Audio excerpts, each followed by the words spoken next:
Sali, lu ini kan pernah gagal nikah, cerai. Jadi statusmu sekarang itu janda dong. Nah, Ya, gua pengen tanya, stigma terbesar yang ditempelkan ke janda itu apa? Dan menurut lu, mana yang paling tidak adil?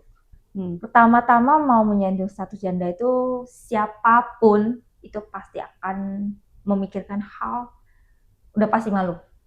Tetapi ya akan kembali lagi. Hmm. Karena yang aku pikirkan adalah kenapa saya harus malu?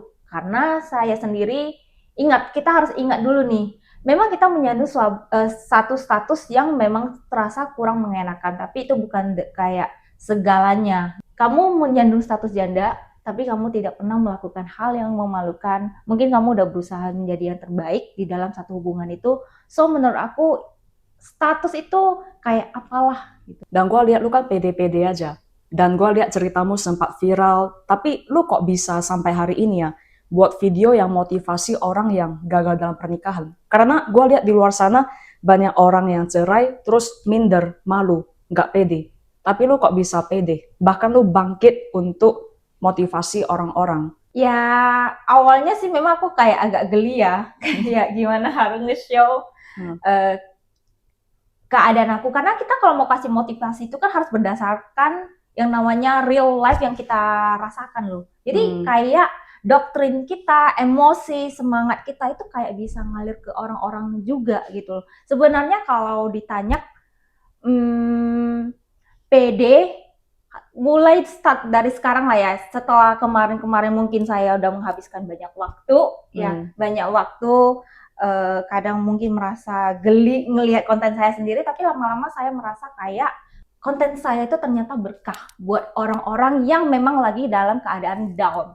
Blessing in disguise ya. Menurut aku sih Ya. gitu ya. Jadi mungkin kalau negatif-negatif, omongan negatif, orang yang melihat konten aku itu pasti ada.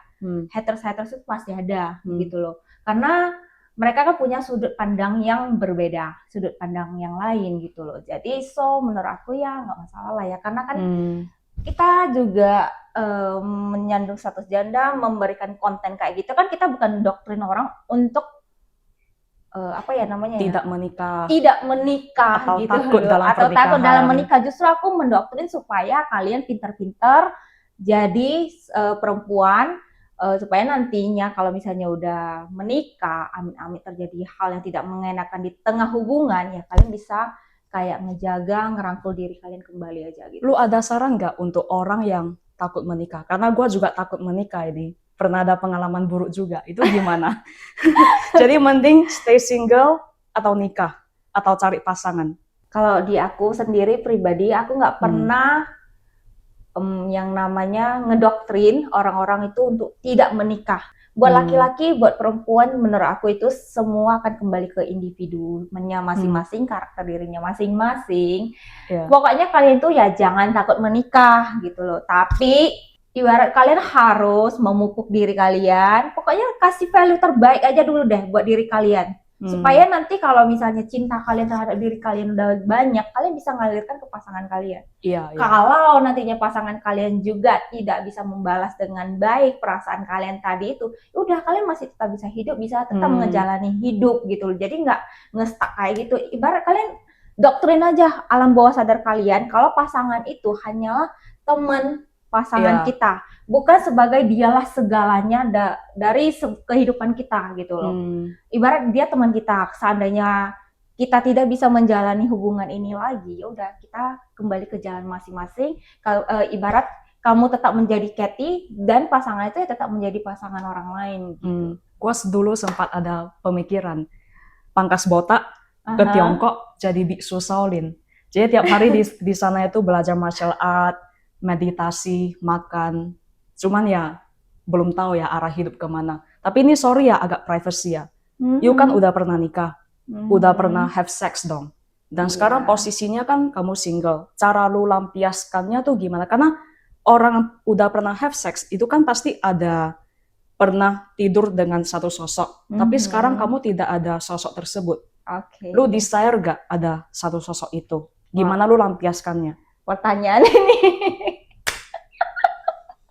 pertanyaan Kathy agak luar biasa ya.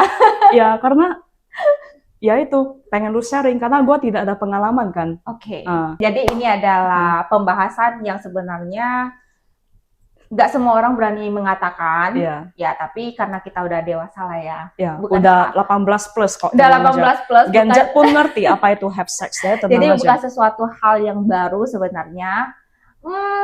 Sebenarnya dalam dunia pernikahan nggak semua orang kok setiap hari itu melakukan hal-hal kayak gitu. Kita kan bisa ada fase lagi capek, banyak memang yang harus dipikirkan. Kita pasti capek lah gitu. Apalagi kayak kita yang misalnya sudah menyandung status janda, duda, terutama sebenarnya kita perempuan lah ya. Kalau laki-laki kebanyakan tetap harus mau dan mau ya. Kalau kita, ini kategori untuk kita perempuan. Kalau kita perempuan, kita apalagi yang misalnya sudah gagal menikah dan lebih meninggalkan trauma, untuk memikirkan hal-hal kayak gitu kayaknya menurut aku udah agak kurang ya. Pertama karena kita merasa geli, kedua kita kan punya semangat ya, punya semangat mau maju, mau lebih hidup, mau kayak gue bisa lebih baik loh dari yang kemarin gitu loh. Jadi kayak diri lu, energi lu itu udah kamu tuangkan ke hal-hal positif kayak gitu. Jadi menurut aku kalau untuk memikirkan ke yang 18 plus tadi itu kayaknya udah nggak sempat terpikirkan sih menurut. Karena udah habis di tempat lain ya. Iya, kita itu harus punya hobi, harus punya dunia kita sendiri. Yes. Ini gua setuju sih. Tapi seandainya lu bisa putar balik waktu, lu pengen lakuin apa? Balik ke masa-masa lu single, lu pengen lakuin apa? Pengen lakuin apa ya?